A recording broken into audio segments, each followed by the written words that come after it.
Here now recognize the gentleman from Mississippi, General Kelly, for 5 minutes. Thank you, Mr. Chairman. My first one is a comment, and I don't really, but right now, it is taking over 8 months on average to pay a traditional soldier when they retire from service. That is unacceptable. And when I asked the question, I sent a letter to the service chiefs and secretaries, and they have not responded yet, but I will tell you the response I got through other channels was that 8 months is an acceptable standard for them to get pay, an ID card, and TRICARE retired. And that is unacceptable that a soldier serves 40 years, and one of my friends served 40 years, and it took them 13 months to get him his first check. That's unacceptable. Please help me with that.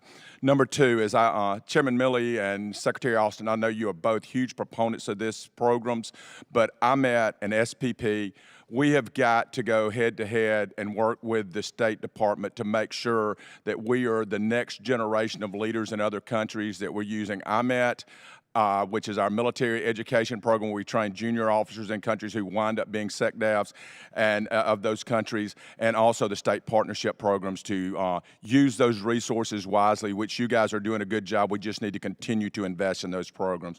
The third point I want to make is we have a lot of opportunity in South America and Africa in the near-peer competition because we are getting our tails whipped. Some State Department stuff, some IMET stuff, all those things plugged in, but there's huge opportunity with huge return on investment in both South America and in Africa. So I just ask that you look at how we can invest in those continents to make sure that we are protecting our own shores here in the near-peer competition. Now my final question, I want to double tap on what Congressman Whitman said.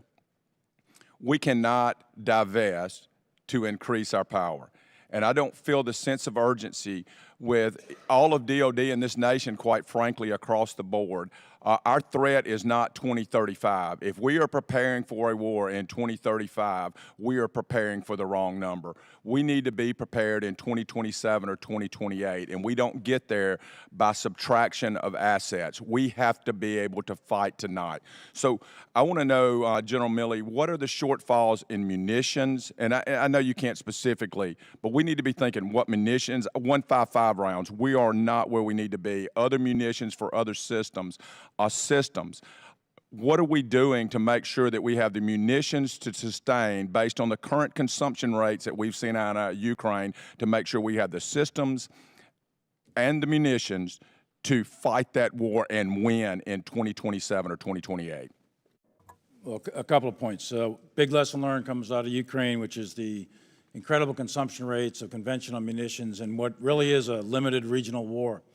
If there was a war in the Korean Peninsula or a great power war between the United States and Russia or the United States and China, the consumption rates would be off the charts.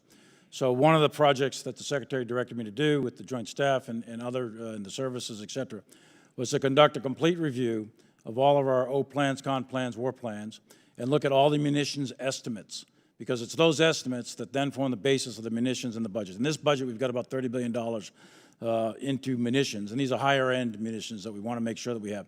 If you look back, I'll use a historical example real quick. If you look back at Libya, we expended an enormous amount of precision-guided munitions, way more than people might fully realize, and that's a really small contingency, right? So I'm concerned, I know the Secretary is, and you're correct to point this out.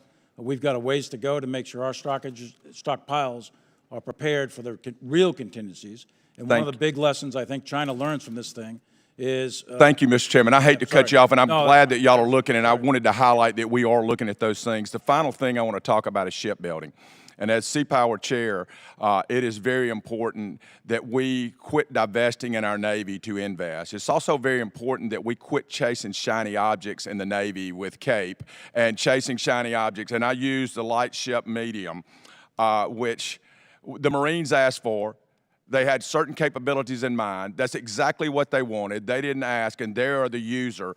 And so we have done this thing. So now 2 years later, we are going back to square one to develop a system that is more survivable and protected and manned with a bigger crew, with bigger weapon systems. And that's not what they needed. It's not what they wanted. We don't need to be the Pentagon Wars in the Pentagon.